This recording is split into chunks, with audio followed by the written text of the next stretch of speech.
நாம் அமைக்க போகும் மக்கள் அரசு இனி 60 வயது வரை உள்ள அனைத்து குடும்ப தலைவிகளுக்கும் மாதம் 2500 ரூபாய் வழங்கப்படும் என்பதை பெரு மகிழ்வுடன் அறிவிக்கிறோம்.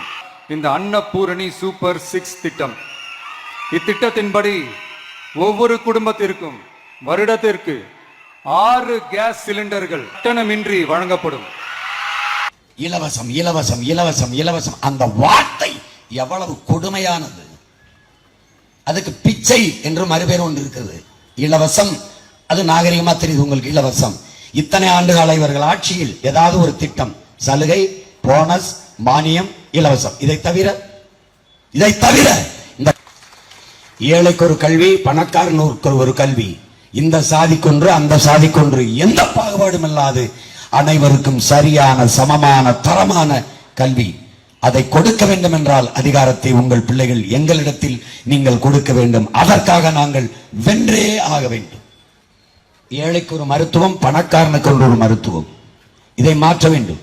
இந்த நாட்டின் முதல் குடிமகனுக்கு, இந்த நாட்டின் முதன்மை அமைச்சருக்கு, பிரதம அமைச்சருக்கு, இந்த மாநிலத்தில் முதலமைச்சருக்கு என்ன மருத்துவம் கிடைக்குமோ அது கடகோடி மனிதனுக்கும் மகனுக்கும் கிடைக்க செய்வதுதான் உண்மையான முழுமையான ஜனநாயகம்.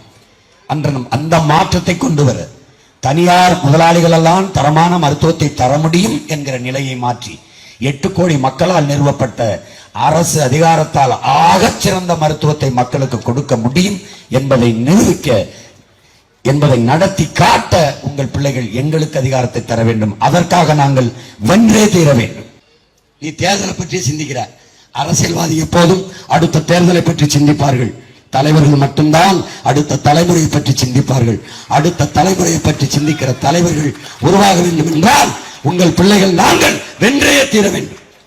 நீங்க தலைவனுக்கும் மனிதாபிமானிக்கும் வித்தியாசம் இருக்கு. எம்ஜிஆர் மனிதாபிமானி, காமராஜர் தலைவன். எப்படி தலைவன்?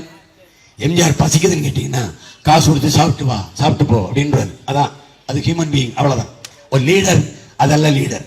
காமராஜர் காசு கேட்டீங்கன்னா அப்படியா, சாப்பிடலையா, என்ன இந்த சாப்பிட்டு ஐயா இங்க இருப்பேன், வா இங்கதான் இருப்பேன், இங்க வா அப்படி.